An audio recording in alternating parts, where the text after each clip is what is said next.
Hi, everyone. I'm George Gianarikas, one of Canaccord Genuity's sustainability analysts, and we're incredibly excited to have several members of the ASP/QLE management team with us today to talk about the business, go over in detail many aspects of the company and all the moving parts. From the company, we have Paul Mann coming back as CEO shortly, based on the announcement today. Welcome, Paul. Robert Ansco, who's interim CEO and soon to be, I think, again, COO. Rainer Pretorius, the CEO of Quantum Leap Energy, and Michael Cunniff, the CFO of Quantum Leap Energy. So, gentlemen, thank you so much for joining us and our clients today. Thank you. Thanks for having us. So maybe first to start, Paul, on today's news, welcome back. You're going to be the CEO once again in short. I think January 16th is the date. Can you sort of update us on how that's going and on when you'll resume your responsibilities as CEO? I mean, hopefully it might be a bit sooner. We'll see. But I mean, I started walking again a few weeks ago. Yeah, one small step for man, but a giant leap for Paul. and it's physical therapy recovery. I haven't been able to walk for 2 years basically. So getting an ankle working again and moving again after a lot of surgery just takes time. But I've traveled. I'm back in South Africa right now. Actually, I just flew down here, my first flight for a long time. And I saw the scientists today for my first time, and so I can't wait to get back and get going on it. Yeah, got a lot of work to do next year. Great to hear that you're feeling much better. You're looking great. So we'll look forward to having you back at the helm and calling you every other day just to kind of talk about the business.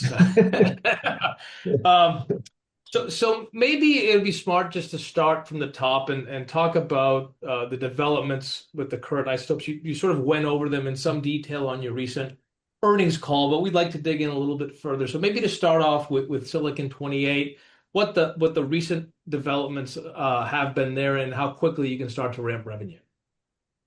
So I'll take that one then, George. So the plant's been operational for about 7 months now, and we've been processing the first batch of product. That process is ongoing. We determined to make modifications to the plant in October, following a visit from our 2 first customers in September. I think I mentioned this. I might be repeating myself from the earnings call, but we have a very good, positive, interactive relationship with our customers, who've been very helpful in explaining to us what their future quantum requirements are going to be. And that's quantum as in terms of the amount of product they're going to need over the coming couple of years. So that's helped us to gauge the validity of improving the separative efficiency of this plant, so the amount of product it can produce in the shortest space of time. So we got ahead and started those modifications in October. They're nearly complete, and so we'll be resuming that first sort of production run, which was in the middle of its string of batches, which makes up the first enrichment campaign, and we'll be shipping that first batch as soon as we can. That's led us to learn a lot of lessons about the future design modifications for future plants to increase the capacity for specifically Silicon-28, which we expect to have a lot of demand for in the near future, given the rise in demand just over the period of time that we've been building this plant with limited customer outreach, and also the ability to swap over to do runs in germanium, which is the other the second semiconductor gas that we'll be enriching for the same customers, in fact. I plan to do this for every isotope that we sort of discussed, but we have a model that we built some time ago. But can you help us understand, and maybe this is a question for Paul, but what are the mechanics of CapEx outlay to revenue and margin opportunity for Silicon-28 specifically, and how quickly can you sort of ramp those over time?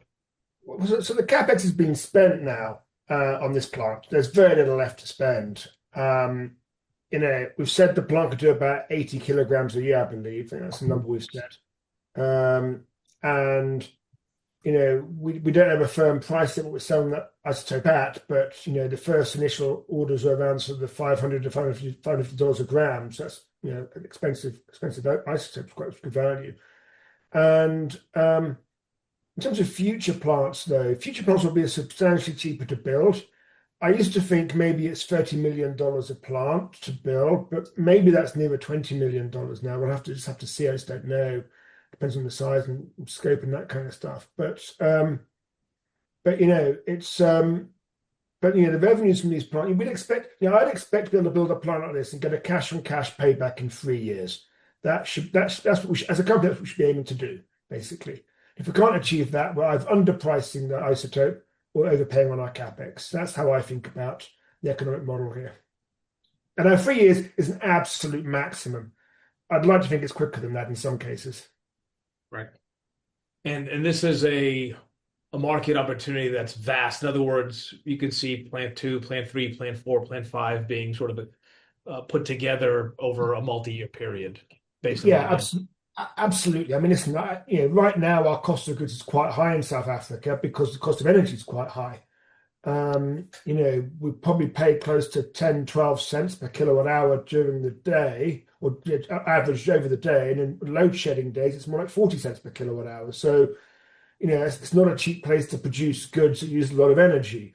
By moving to Iceland, where suddenly energy costs collapse to almost zero, you can really bring down that cost of production. And if you want to push silicon-28 into everyday electronics like your iPhone, your iPad, your high-end computers, data centers, that kind of stuff, you really have to bring down that cost of silicon-28. So I think I said before, we think we can get that cost down to $20 a gram and still make a 75% gross margin. And at that point, you can really push these into many, many applications that will enable many future technologies that don't exist today. And that's our goal, is to do that. First plant's not going to achieve it, but the first plant is, can we produce it? Can we get it to the right spec? Can customers start using it? And once customers have started using it and they like it and they want to use more of it, then it's time to go into really large production plants in places like Iceland where you've got really cheap energy. Got it. Let's move to carbon 12/14. So updates there. I know you've originally had hopes for 14, moved to 12, and so just sort of talk about the mechanics of what's happening. So our partners in Canadian partners for carbon 14, they had feedstock sort of supply issues. We started off being regulatory in nature from their processing plant. Those have all resolved. And then it was a feedstock concentration issue, so it's sort of selectivity of the right feedstock from their source. Those are now being resolved, and I think, again, I'm repeating myself from the call a bit, so I apologize for that. But we already received first batch of feedstock, which is fine, but it wasn't our first. We called it a half batch, and we've been waiting for the second full batch to complete the processing ever since. We expect to have that by the end of January. Is the latest that they've explained to that. But that plant has now been running for a long time, and it's been ready to receive goods. I can't remember exactly when we announced it was fully commissioned and in production, but it was I can't remember because it was so long ago. So 18 months ago, I think. It's something like that. Yeah. So we've not been wasting our time with it. We've been sweating the asset, so to speak. And one of our customers, a large global gas company, has demand for carbon 12. So we have, while they have demand for much more than this plant can produce, it's an excellent proving ground. So we have been enriching carbon 12 for them. And again, we are like on the verge of shipping that first amount. I think we're still expecting to send it before the end of the year. So I think it's down to some details. We've had samples tested, which were fine, and we're sort of very very pleased with that. So we'll have a sort of some optimization decisions to take on what stage we start doing carbon-14 once we've sort of satisfied the initial sample demand of our customer for carbon-12. But it would look like very much for carbon-12, assuming that then there's a proper substantial order for that. That would take the form of a new plant up in our new Icelandic supercenter, because the sort of the size of the plant, the carbon plant, is the reason we put it together that way is matched to the size of the market demand for carbon-14. So we'll keep everyone up to date on that, but the plant is working very, very well. And it does go to show the versatility of the technology, where its ability to enrich isotope products of the same gas species or different isotopes of the same gas, and it's really quite robust. So that's the update on carbon. Any questions on that? I'd like to go through the same exercise that we just did with silicon, just sort of remind us again from a very high level what the market opportunity looks like, plant economics, et cetera, et cetera. So, Paul, over to you. Yeah, for carbon-12. So carbon-14, we have a take or pay contract with a Canadian customer for a minimum of $2.5 million a year. And, I suspect it's been more than that. Maybe it's nearer $5 million a year. We'll see. We think the global market is probably $10 million a year today for mainly medical applications and agrochemical applications.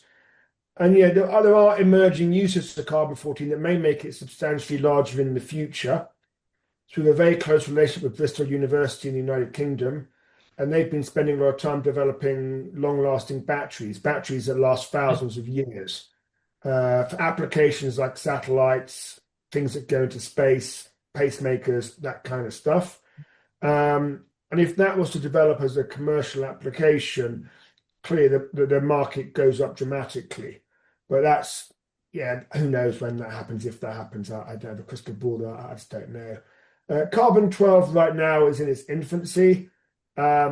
It's very small market opportunity today, but maybe that grows quite rapidly if I believe most of the applications are in defense, so more kind of DoD type applications for next generation GPSs and that kind of stuff, and so that could grow quite quickly if customers like the product. But it's a challenging one to model. I'm trying to put a number to it, I'm afraid, George. Yeah, no kidding. Maybe let's switch to ytterbium-176. Different sort of plant, different technology, obviously, that we've talked about a lot in the past. So talk about the opportunity there, the beginning of a ramp for revenue, and again the plant economics. Same sort of update, and then overall economics of the isotope. Go ahead, Paul. So ask the question again, please. Similar breakdown. So update on what's happening with ytterbium-176, and then second, to sort of go over the revenue opportunity and the payback economics. Yes, I was at the plant today, actually, and they're making some modifications to it and that kind of stuff. In terms of the market demand, market size, we believe we have about 2 kilograms of demand already from just about, I'm going to guess, 8 to 12 customers, that kind of number. With some customers wanting as much as a kilo a year, and others wanting as much as 100 grams a year, that kind of wide range. None have really blinked at $20,000 a gram, so $20 million a kilo.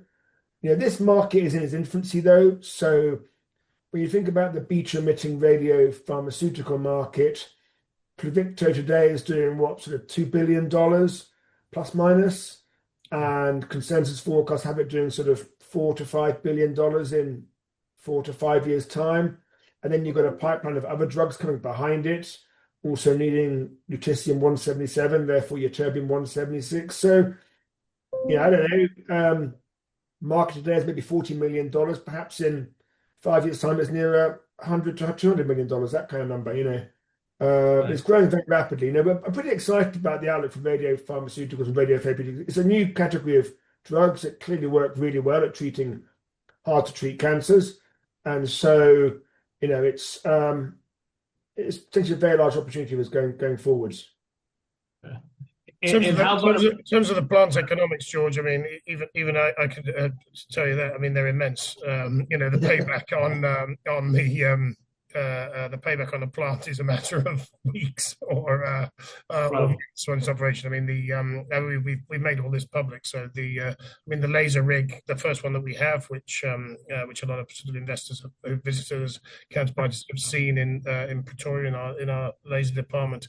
That's put together for $4 million, to give you an idea. And the sort of the nameplate capacity of that plant on its own, which is the first one that we've got with 4 more on order, is a kilogram a year. So at the moment you'd call that $20 million a year. So months to do it. I don't know if Paul will tell you the calculation of the margin, but it's extremely high. Yeah, high gross margins, Paul. Yeah. Think about greater than 80%, maybe touching 90, that kind of number. It's a very efficient plant, and it's great. It's really good. Paybacks in a matter of weeks, to Robert's point. I would say months rather than weeks, but once you get the plant up and running, it's very quick. Yeah. Months have weeks in them, so we both would work, I guess. Yeah, I guess so, yeah. multiple weeks makes a few months.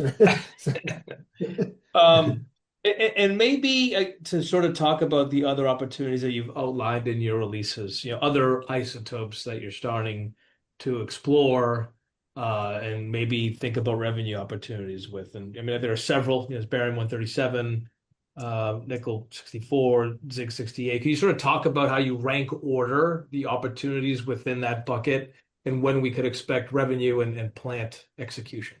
Yes, I think gadolinium-160 is the priority out of that lot for a number of reasons. First of all, in my personal opinion, it's the most impressive radioligand out there for radiotherapeutics. I think it's the best out of all of them, terbium-161. I think it has a perfect half-life, perfect amount of energy. It also is able to go for metastases as well, which is great. And so, we really like terbium-161, and so do many other pharmaceutical companies. There's no producer of gadolinium-160 today. So again, the market needs that desperately. And we actually have a number of pipeline assets in development in PET labs, which will actually go into humans next year, that need terbium-161. So for our own internal biotech efforts, we need that isotope. So gadolinium-160 is most likely the next top priority. And the nickel-64, we have customers screaming out for that isotope. They're desperate for it.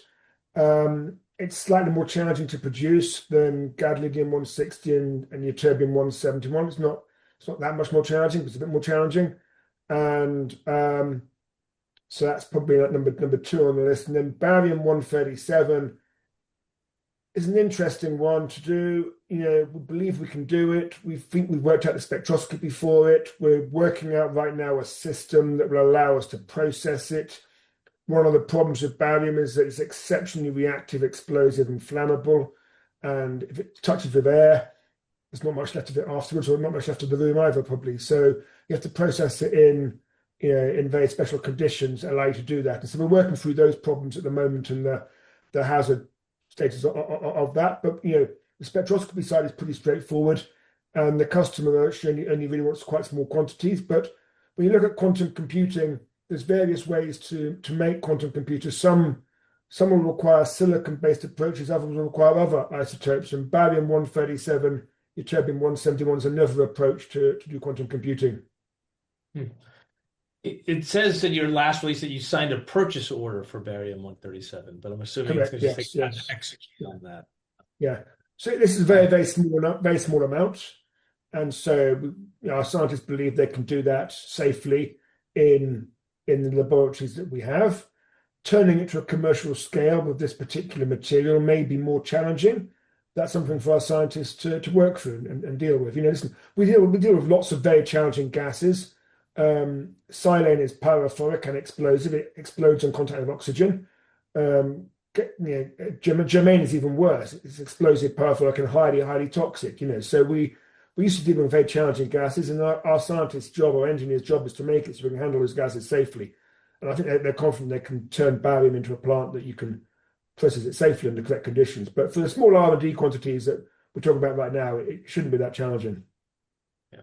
And all these isotopes that we mentioned, I think, use quantum enrichment We will technology. for those three, correct? Yes, yes. Okay. And does that mean that their economics are similar to ytterbium-176 in terms of plant costs and Yeah, margins?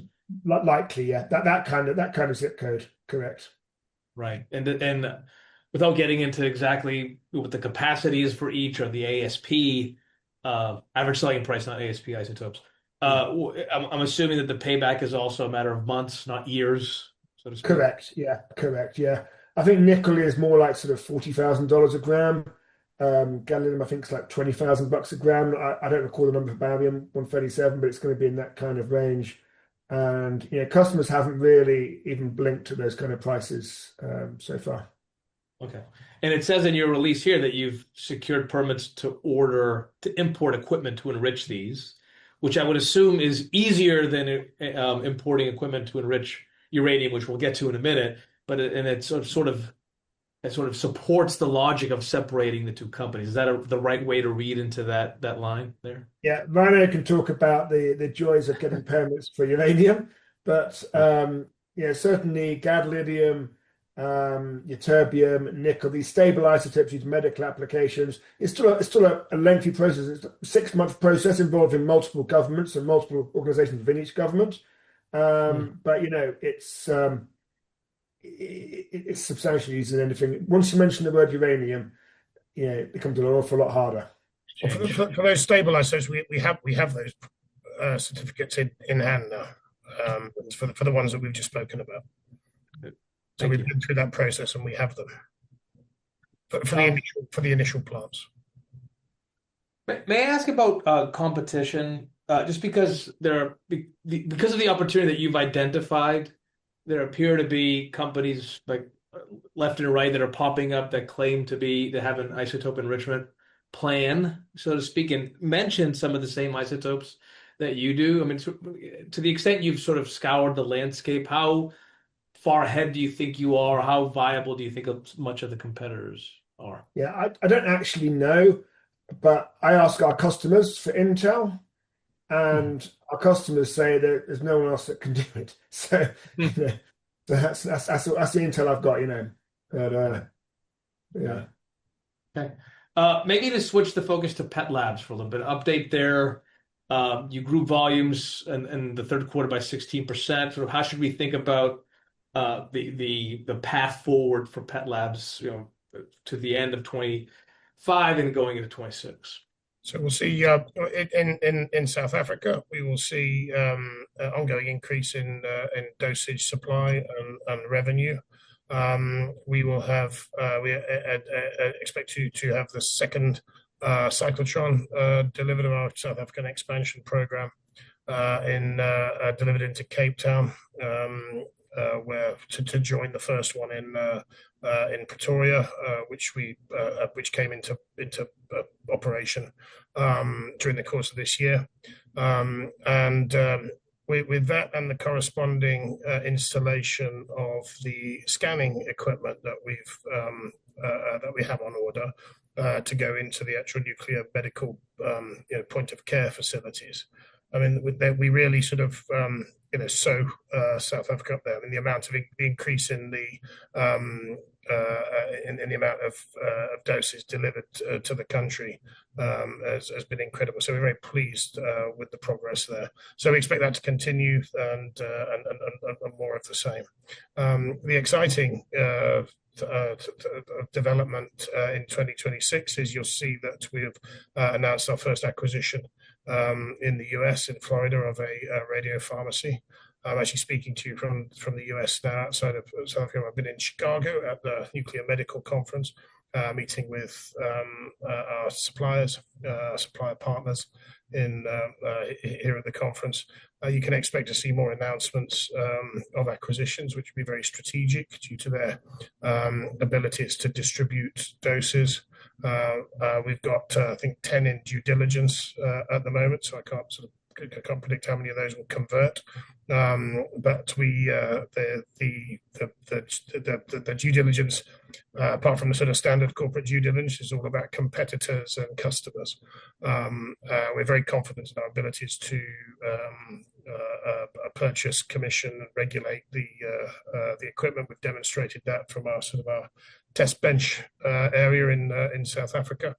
And the partners that we have here in the US are very strong and have the requisite capabilities to assist us in our vision, and that's what you'll see a lot of there is the beginnings of growing that portfolio of radio pharmacies, which ultimately then, as well as doing the tracer products that they will be set up to deliver in the short term, as we start to deliver the more specialized theranostics with a longer shelf life, it creates a very good footprint to be able to have an initial sort of captive distribution network for those in the US, which is, will be difficult to quantify the value of, but will be a pretty unique thing to have, showing that that transversion of the supply chain. And how should I'd add to that, George, these acquisition opportunities are really actually very attractive. So putting some, I know you like numbers, so putting some numbers kind of to it. If we can pick up a radio pharmacy in the US, I'm going to make the number up here. Let's just say it's 3 times EBITDA, and we then add some of our uniqueness to it. We add a few bits of equipment to it, some capex to it, and we change a few things about it. We can probably grow EBITDA by tenfold very quickly. 0.3 times EBITDA, that's a number I really like. And so that's kind of the goal here, is to do more of these around the world. And there's a lot of opportunity to do that. And this is a market growing high double digits, every year right now. The world is short of radio pharmacies, substantially short of radio pharmacies, a real lack of radio pharmacies. And there aren't many people growing or expanding into that market right now. So I don't know why. So, this is an opportunity for us to go for, and let's do it. Let's go and get it. We'll get to acquisitions in a second. There's several that I want to go over. But before, just to put a bow on other isotopes, I forgot to ask this question. You've mentioned in the past that you expect ytterbium and silicon-28 to be about 50 to 70 million in revenue combined over a 2-year period, 26, 27. Is that something that we should still feel pretty good about, to the extent you can help us understand that opportunity? Listen, I think we've said the ytterbium plant's about 1 kilogram a year, and so that's about $20 million. And the plan is to double it to 2 kilograms a year. So that'd be $40 million. And so if you add those two numbers together, you get to kind of 60. And then if you, when you think about silicon-28, much less visibility over that. But I mean, the $5 to $10 million wouldn't be an unreasonable expectation. Maybe a bit more even, Got it. Okay. Let's switch the focus to acquisitions, if that's okay. So Renergen, I know you've been patiently waiting, or maybe not so patiently waiting, to close that. I'm not known for my patience. Any update there? I know you recently, this is like last week, extended the timeline to close. We did the extension, George, for safety's sake. The back half of December and the early half of January can be a pretty slow period in South Africa, and so we put it through for safety's sake, to the end of January. So we have now. We were waiting on some other sort of internal approvals from some of the counterparties, change of control type approvals. All of those are now in. It is the final one was the final sign off of the South African Reserve Bank, and because of details, or Matt, I won't bore you with the details of it. It had to go through an extended sign off period because of foreign involvement. Exchange controls, which is governed by the South African Reserve Bank, are a very important feature in South Africa. Very complicated.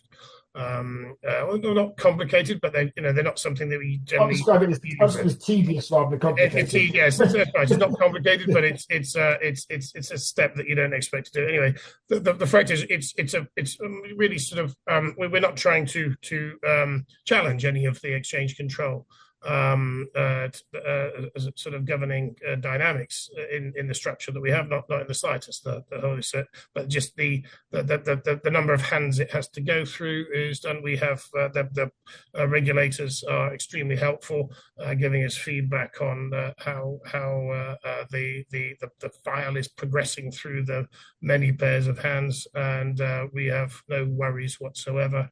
The feedback that we have is fine. Where there have been questions or queries, they have been very quick to address those to us, and we have responded to them and moved on. So it's a if slightly slow by our estimations, it's a very thorough and very practical based thing. So I'm literally waiting any day, George, to have that done. In which case, then I think it'll take 5 days to a week to enact the scheme and close the transaction. So we'll do that as quickly as we possibly can.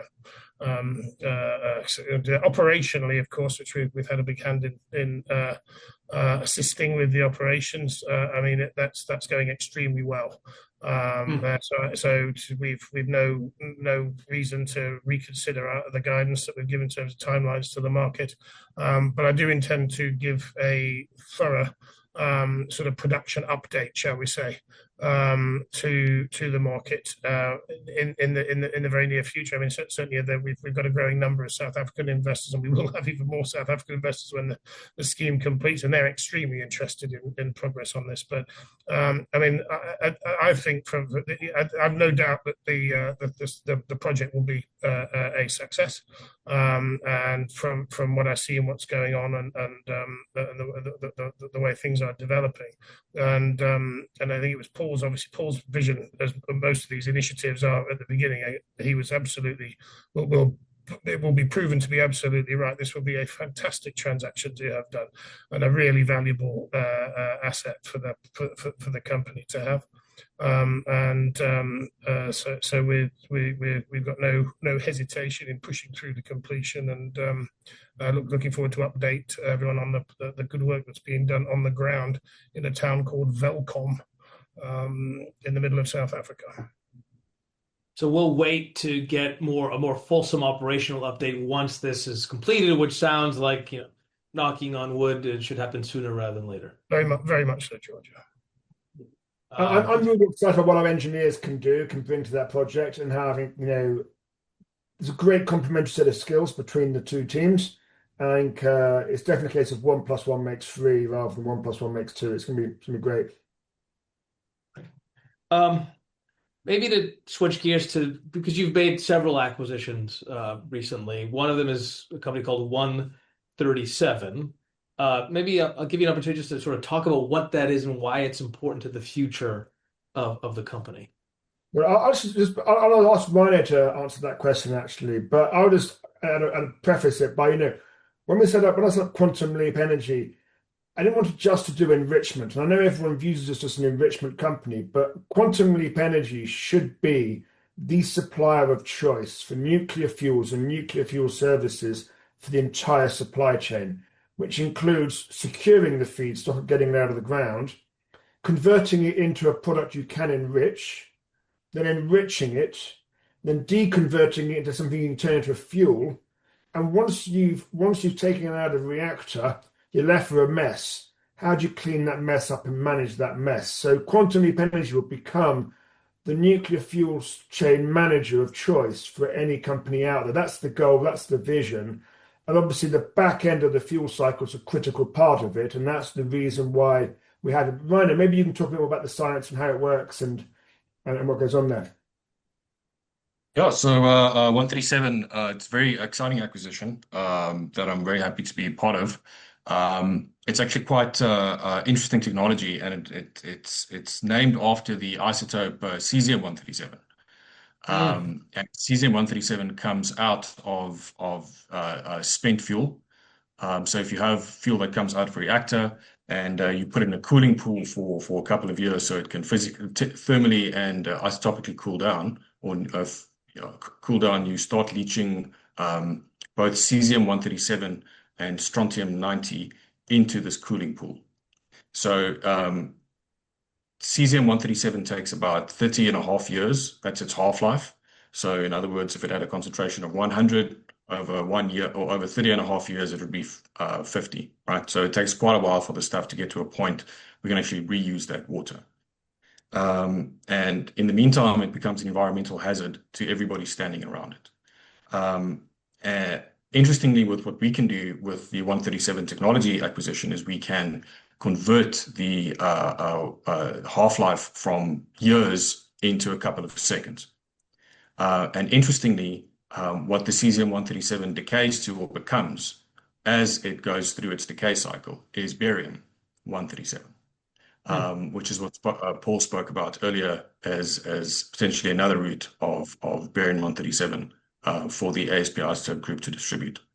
Other isotopes that we can also accelerate the beta decay for would include the strontium-90 and some of the carbon-14 that comes out there.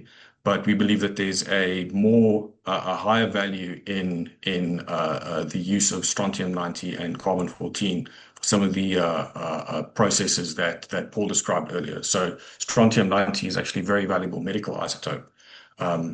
So we believe that by using this 137 technology acquisition, we can really close the loop on a lot of the nuclear waste and the public perception of nuclear waste. So that's I think a pretty great acquisition, and Paul, great for spotting it. I think it was a good find. I've been working on it for a couple of years, so yeah. So you're essentially closing the loop for QLE, and this particular acquisition accelerates the decay and it also creates revenue opportunity from the quote unquote waste. Nuclear. I can give you an anecdotal example. Sure. Typically, this nuclear waste that's stored is a liability or a burden for the taxpayer to pay, and we can convert that liability into a revenue source without having to wait multiple decades to do so. And then the stuff that remains behind is spent nuclear fuel, which can be reprocessed into enriched uranium or fed into breeder reactors. But the majority of the hazardous waste associated with the spent fuel are these beta emitters. And getting rid of them with this revolutionary technology is a massive value add to the whole nuclear industry. Well, there's a lot to talk about, so I'm going to move on to the next acquisition. This is Skyline Builders, and maybe obviously this fits in with QLE, I believe, as well. So just sort of talk about the logic there and what you plan to accomplish through this acquisition and the subsequent acquisition that you made, which I think is super critical via that vehicle, right? So one of my concerns over the last few months or years actually is where do we get our uranium from to enrich in our test benches and our processes, because it's actually very challenging. Now we're quite lucky to have partners, and I think we found it and secured it. It's okay, but what if we're in a world in 5 years' time where it's actually much harder to get uranium? And when I look at the supply-demand balance of all the critical materials out there, uranium is probably the most challenged of all of them. I mean, if you want to build a uranium mine today, start digging, probably getting it in 13, 15 years' time. So if the world wants to triple its nuclear fuels over the next 30 years, good luck. It's not going to happen. There's not enough uranium out there to do it with. So, and if we use QLE's money to go and secure uranium mines, that's a pretty low return on capital way of doing it. It's a dreadful way of doing it, quite frankly. We get much higher return on capital on our projects than we do. So the goal of Skyline Builders was the acquisition. Basically, it's just a Cayman shell. And the goal is to roll up technologies and supply chains into that shell that are critical to both the United States at large and Quantum Leap Energy. And we expect to get a lot of support from governments to do that. So we've made 2 acquisitions so far in that business. Well, Skyline Builders has made 2 acquisitions. The first is a 20% stake in a very large Asian miner, traditional miner, so digging out of the ground essentially. We'll announce in a few weeks exactly what the asset is, but I'm extremely excited about what it is. I've never seen anything like it. It's vast, it's huge. And the second is this supercritical technology from the DOE. And this is where you can use an ion exchange resin essentially to extract uranium from seawater. And there's, I think 400 times as much seawater, uranium in the seawater as in the land. And an ion exchange resin is a fairly straightforward way of removing elements and molecules from water, and it's a fairly cheap and efficient way of doing it as well. And so we think the technology looks extremely interesting. The DOE has spent about $20 million developing over 10 years. And Skyline, once the supercritical acquisition closes, it's LOI stage right now. We're still working on the final documents. But I mean, that's an exclusive license we have to that. And, Skyline, supercritical believe they'll have commercial production within 4 years of us starting up. Actually, in the 4th year, so actually after 3 years. And compared to a greenfield mine, that's exceptionally fast. And, they believe the cost of production is likely substantially lower than a greenfield mine as well. And I think the target is, below $60 a pound. And there's various things that drive that cost. But that's kind of where they're at. So think about it having a mixture of traditional mining assets and non-traditional assets that produce critical materials and feedstocks that we may need in our business elsewhere, basically. Okay. And what's the recourse back to QLE or ASP from this acquisition? There's none. So actually, QLE only has about a 5% economic interest. I mean, actually, I've got a bigger economic interest, but QLE has the super preferred voting shares, which gives it 78% of the votes. And that makes it a strategically very critical asset for QLE to have without having to tie up too much of its balance sheet. Right. I can maybe add some thoughts there as well, Paul. The technology, as far as we can tell, is definitely capable of extracting uranium from seawater, but that's not the only use case for this. I think there's a lot of water sources all across the world, especially when you look at uranium processing, where we can tap into this and then also turn what would be an environmental liability into not only a clean water source but a source of uranium. So it's a pretty impactful technology, looking at it from a purely scientific or engineering perspective, and I think. Positioning QLE in such a place where we can enable our clients to get their hands on uranium, which is already a difficult commodity to trade. But if we have an interest in a mine, we can say, hey, if you need uranium, we know where to go. So essentially through this acquisition and through 137, you're setting up, to your earlier point, Paul, as QLE as the one-stop shop for all your nuclear fuel needs, so to speak. Entire nuclear fuel supply chain. That's it, exactly. And so we haven't been going to do fabrication yet, but fabrication is fairly specific to the customer and it's fairly unique to the customer. But everything else is much more generic in terms of industry specific. Okay. And then I know apparently it's not relevant to QLE, but Skyline Builders, to the extent it needs additional capital to buy a stake in a mine or do other things that you plan for it, I'm assuming there will be other partners that get involved in that asset. We have a lot of partners interested in working with us and becoming part of the group. I would expect a lot of our mines to get a lot of low cost capital, should we say, from loans and maybe other governments and other kind of incentive schemes and that kind of stuff. So again, if it needs additional capital, then we have a group of investors with deep pockets ready to fill it. And I think, the view here is this is exactly the right time to do it. And, it's, but I'm going to say right now, I think we're very excited by the assets that we have. And I think, they're fairly well capitalized, quite frankly. Okay. Let's focus on QLE for a little bit here. Maybe first and foremost, corporate action wise, what have you to us, the market, as to when we should expect the spin of the asset? Yeah, sure. I can take that one.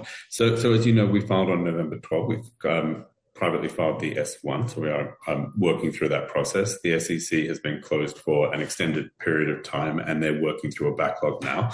So I think it's difficult to give an exact estimate of when we will go public, but what we can say is the company is on the pathway. It's doing everything it can to execute that, and as soon as we get SEC comments back, we will flip them and continue the process. Great. Maybe to focus a bit on the opportunity set in front of QLE and the different technologies. So maybe first and foremost, you have two technologies at your disposal, right? You have the ASP technology and then the quantum enrichment technology. And I'm curious, and you've left, based on everything that we've read, you've left yourselves optionality as to which technology you want to use to enrich uranium. But from everything that I've seen about the metrics as to how effective each one is, I mean, it's not even close in terms of the effectiveness of quantum enrichment relative to the ASP process for uranium enrichment. So why, I guess, have you left yourselves this option when it's a very clear choice to anyone looking at the numbers that you should just be focusing on lasers? Yes, it might be easier for me to answer the first part and then hand over to Rhino for the second part. Some of it's kind of historic or legacy to some degree. And so I guess, we had a very large US customer come and visit us who needed uranium. And obviously we signed an agreement with them since then. And when they first visited us back in 2023, I think their opinion was it was going to take $1 billion and 10 years to build a laser facility for ytterbium. And then they brought some of the longest living more scientists with them, and they spent 4 days with us actually. Actually, it's 5 days with us. And they said, you can build an ASP plant right now straight away. You have the permits for it, so we would like you to explore both methods, please. I said, actually, we don't want to explore both methods because that'll cost us money. And they said, okay, we'll pay you to explore both methods. So fine, if you're paying us, we'll explore both methods and just make certain that, actually, then they didn't believe we could build a laser plant in less than 10 years, was their view. Anyway, we built our first laser plant in about 6 months for less than $5 million. And then we've taken a bit longer to commission, but at that point, it was kind of like, wow, okay, this is actually very different to what we thought it was going to be. And so from a legacy standpoint, we've always said we should explore both technologies, mainly because we're being paid by our customer to explore both technologies. And actually having built test benches for both technologies and having the permits and things, we might as well run that to conclusion before we take the step in what will likely be the inevitable way we go. But let's get the data, given that we're almost there. Ryan, anything I missed there that you want to add? No. I think you've covered it there. I think we've got a pretty solid strategy to get to uranium production on a commercial scale. I think that talking as an engineer, looking at this, I think the amount we know about ASP and the wonderful work that the ASPI engineers have done, we can probably build a commercial scale ASP plant very, very, very, very fast. And we're very certain about that. Put it in our sleep, probably. I mean, it's exactly. And the Lawrence Livermore guys spent decades getting the good data they did for uranium enrichment. And it's very important for me to make sure that we deliver on our promises. So if the laser enrichment works as well as we believe it'll work, our cost of production will come down significantly. But I think it makes a lot of sense to have both technologies demonstrated and shown. And whatever gets us to revenue generation as fast as possible is the path we want to take. Yeah. But licensing a laser plant is likely more challenging than licensing an ASP plant as well, just given what that laser plant could do if it got into the wrong hands and was used for nefarious activities, what have you. So again, different licensing standards. The world hasn't really seen many laser enrichment plants for uranium, and so again, that's uncharted territory. Our goal is to get here as fast as possible, as quick as possible. Well, which one are you licensing with Nexa now? Do you have the option there? Well, I'll answer. We're going for both. You go for both. Yeah. Okay. Okay. And so you have one is just something that's, for lack of a better way of saying it, old reliable technology. You know it works. You could do it quickly. You could do it in your sleep. To your point, Paul. One is groundbreaking, and I mean, I think you said this the last time we spoke, right now on a webcast. Has the potential to basically change the economics of the world's enrichment industry. Period. Yes, absolutely. Yeah. And So if the quantum enrichment works as well as we think it will, it will change the way that enrichment is done, and it'll bring the cost of nuclear energy down by orders of magnitude. So it is an incredibly important technology. But as Paul mentioned, like there's if you can separate uranium, you can separate other isotopes, and that raises eyebrows. We're going to take a very like as advised by our lawyers and by best practice, start with something that we know, like lithium, produce that, feed the nuclear reactors that need lithium-7, feed the fusion reactors that need lithium-6, and progress to LEU plus and HALEU. And that's our path. Can we talk about lithium-6 and lithium-7 a little bit? Because just maybe to run through the same exercise we did with the other isotopes. What are the sort of the ramp profiles and then the plant economics and around those two isotopes? Yeah, so lithium-7 is an easier answer to give you than lithium-6. Lithium-6 is typically only traded between governments. But we think it's somewhere in the order of $50,000 a kilogram, where lithium-7 is around $10,000 to $20,000 per kilogram. The nice thing about it, though, is there's an immediate demand for it, where 80% of the nuclear reactors are operational on Earth today are dependent on lithium-7 for pH control in the light water reactors or pressure water reactors. And it has to be lithium-7. And at the moment, we're running off historical feedstocks from governmental weapons development programs in yesteryears to produce lithium-6. And the only current producer of that is Russia. The nice thing about lithium-7 is also with all the molten salt reactors starting up, you guys would recognize the acronym or the abbreviation FLIBE or FLINAC, which, typically a molten salt reactor that requires FLIBE or FLINAC needs kilotons of lithium-7 to operate, to even get started. So even though we're running out of lithium-7 at the moment in the world, that'll only be exacerbated and accelerated because we're not actually producing any lithium-7 in the world, because the way we used to do it is with a very dirty mercury-based process that's just not viable. And I don't even think we have enough mercury left in the world to do it, or commercially available to do it. On lithium-6, we see it sort of on the same level as HALEU. It's one of the future fuels for advanced reactors like fusion reactors. They need lithium-6 to breed tritium, and tritium is fused with deuterium to produce the energy that comes out in your tokamak reactors, for example. So as I said earlier, there's really not a source of lithium-6 at the moment. It's government to government. And unless we go back to a mercury process, we really can't say that fusion is the clean fuel of the future. And the response we've gotten from the market is that they are very interested in stockpiling and prepaying for lithium-6 right now. And we've seen the same response for lithium-7. Interesting. Thank you for that. Maybe getting back. The permitting process for lithium plant is very different to the permitting process for uranium plant. In fact, we already have the permit for lithium plant in South Africa ready to go. So again, in terms of speed to revenue, speed to market, lithium's fairly quick and fairly easy.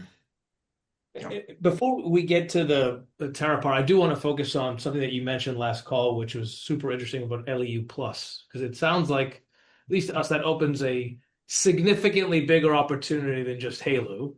And maybe just help us understand where that came from. I'm assuming it's a customer outside of TerraPower that's shown interest in that. I mean, it just makes sense based on the reactor design that they have. And how quickly you can get to LEU plus revenue and how much different it is than what you want to do for HALEU. I'll start by saying that LEU plus is really just a subcategory of HALEU. So that's according to the DOE. I think some people like get sort of the terminology confused because it's LEU with a plus on it, so it sounds like it's not HALEU, but it's between, so HALEU specifically is between 5 and 20%, right? So LEU plus is just a sort of convenience market term, and a lot of the operational nuclear reactors today have either gotten their licenses to use or are applying for their licenses to use LEU plus, and there's really no good current source for it. And the LEU producers, the legacy uranium enrichers, would need to expand their plant capacity to get to LEU plus production. And it's a very exciting opportunity for us because we see this as an untapped value chain. It's an untapped market that no one is really supplying into. The LEU market is pretty well established, but LEU plus is not. And it's an opportunity for new players to come into the game. And in terms of how big the market is, most of, I don't want to say 100% of, but I'm comfortable to say 80% plus of the nuclear reactors operational today, or the ones that are being planned to use LEU, can switch to LEU plus. And that will increase their energy density, increase the life that they'll be operational and functional for existing power plants, and also increase the time, sorry, between refueling cycles. So that would be equivalent to putting a higher octane fuel into your internal combustion engine vehicle, right? So instead of getting 200 miles out of a gas tank, you'll get 400 miles out of a gas tank. And that's a big deal for nuclear, because refueling nuclear is not as simple as going to a gas station and just like adding some extra fuel. You've got to take a reactor core offline, and while it's offline, it's not producing.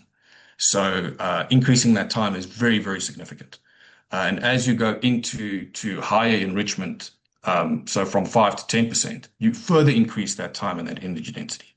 And all the way up to, HALEU, where, you can have reactors that run for 80 to 100 years without having to refuel, right? So that's why the higher the enrichment for uranium fuels, the more attractive it is to operators, because it brings down the cost of operation. I know we're a little over time, but I just have a few more questions, if that's okay, and specifically on QLEs. LEU plus, in your last slide deck, you talk about commercial plants in South Africa, UK, and US. Where would the production facility for LEU plus be located?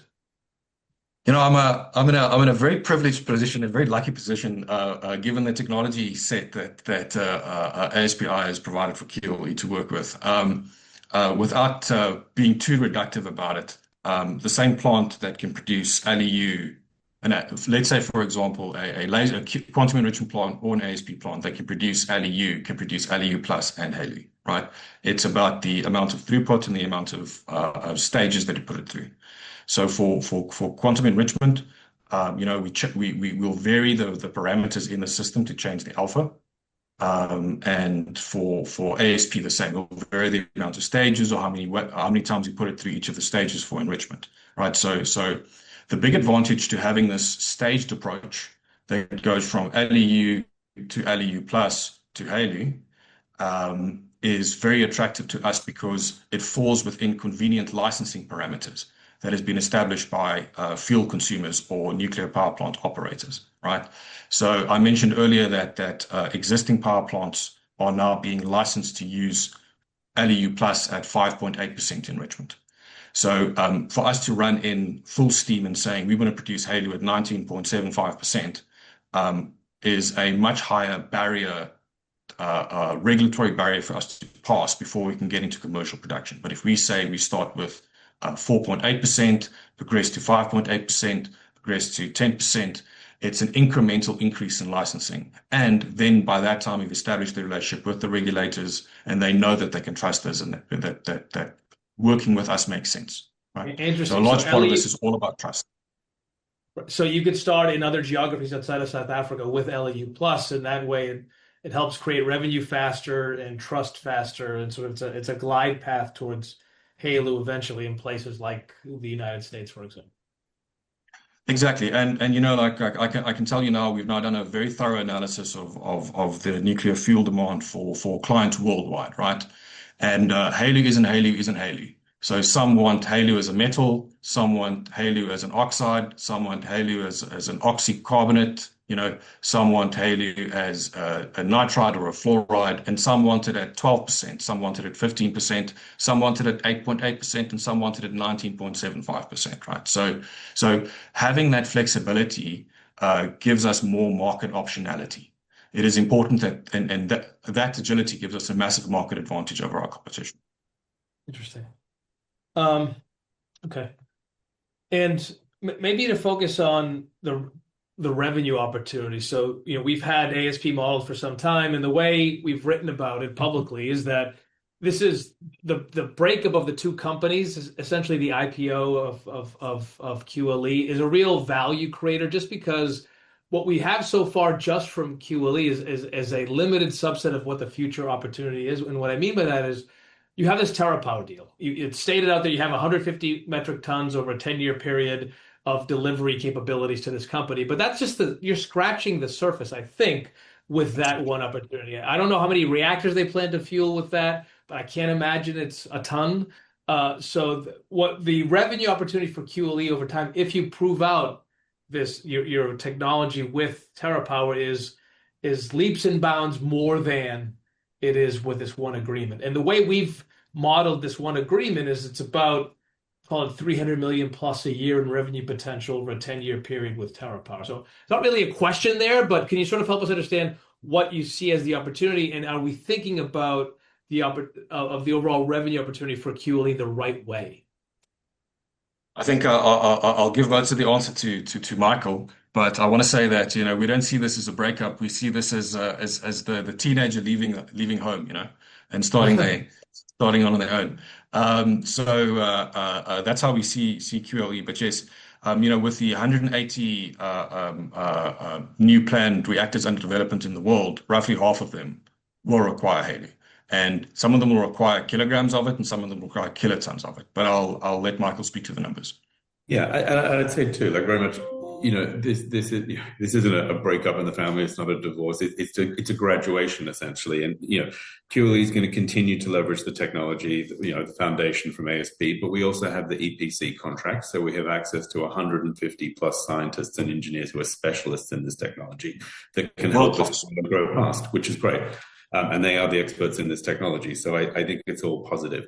I think in terms of the commercial opportunity, I mean, you mentioned TerraPower, but also we have Fermi as well, and we also have Nexa. And I think possibly one way to think about the TerraPower agreement is it's a really great example of what's commercially possible. Because when I think about what that agreement gives us, it's not just long-term supply, a long-term supply agreement for a product we're going to jointly develop.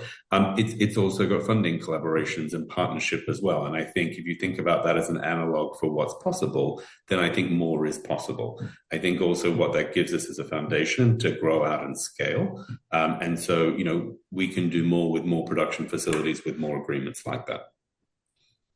Got it. And then maybe to close the whole thing, and this is where this revenue assumption for us with TerraPower fits in. Yep. Maybe this is for Paul. You had talked about by 2030 having $300 million plus in EBITDA from the combined company, and that includes Renergen. Is that still something we should think of as viable in terms of an EBITDA number? And then what part of that was QLE? Yes. Thanks. So first of all, I'll add something to Michael and Rhino as well. Just when you look at all the commodities out there and all the challenges the world faces right now, it's pretty obvious that electrification, data centers, and AI are pushing electricity demand well beyond supply capacity, well beyond it. And there simply is not enough energy out there to meet demand. And it's going to get worse, not better. And it's becoming very obvious as well, the only way to solve this problem is with nuclear. And so the world's goal is to triple the amount of nuclear over the next 25 years. They're not going to manage it. I'm telling you that now. They'll give it a shot. But if they want to get anywhere near that, we need to double, triple the amount of enrichment, mining, conversion, deconversion, the whole lot. Okay. And that is the challenge the world faces if we're going to not achieve climate goals. We're not going to achieve climate goals. That's not going to happen, I'm afraid. But if we just actually maintain a standard of living and have the data centers and the technology we want in the future, that's going to have to happen. And so, the growth in this industry is going to be vast over the next 25 years. Coming back to your question on the $300 million of EBITDA for 2030, that actually excludes QLE. So it's excluding QLE. It's just ASP Isotopes, including Renogen. So it's Pet Labs, ASPI, and Renogen, basically. And we will give more guidance on how the bridge to get to that $300 million EBITDA number, probably in the first quarter next year. We need the Renogen deal to close first. And then when both companies are together, we can talk about the divisions. And the divisions are going to, we're going to have 4 verticals in the company, basically, going forwards. The first is nuclear energy, and that's being spun out fairly soon. They're leaving home and going on their own way, and we're going to support them to do that and help them do that. The second is semiconductors, rocketry, that kind of stuff. The third is nuclear medicine. And the fourth is kind of natural gas and energy, which is obviously non-core. But, I think we're looking at 3, huge mega trends here that are growing like no other industry right now. Energy, semiconductors and artificial intelligence, and then healthcare. And all of them need isotopes. And there's very few suppliers of them. That's what makes me so excited and gets me out of bed every day, is to try and build a company that can supply those 3 industries and make sure we're the main people in the world doing that. And, we'll give you guidance of how we get to that $300 million EBITDA, probably in the first quarter next year. And we'll give you a bridge. This plant and this plant will do that much, and this plant will do that much. And that'll allow you to then gauge our progress over the next 5 years. And as we progress over the next 5 years, you'll de-risk that $300 million EBITDA number as you feel appropriately. That's kind of the best way for us to do it, I think. That's great. And that's a great place to stop. We look forward to that update, going line by line. We like numbers, plant by plant, getting to that 300 million, which excludes QLE. But, obviously we think QLE has a monster, enormous opportunity in front of it. And just from this TerraPower deal, let alone other things you can add on, including Fermi and Nexa, et cetera. Yeah, I'd echo that. The opportunity QLE has vastly outweighs the opportunity that ASPI has in terms of numbers. Just in terms of numbers. I mean, the amount of product the world needs in their industry is off the charts compared to everything else. That is a fantastic a place to stop. So thank you so much, ASP, QLE teams, for joining us. That was a great rundown of everything going on. And I probably have about 100 more questions, but I don't want to take too much of your time. So thank you, and we'll talk to you soon. Yeah. Thanks, George.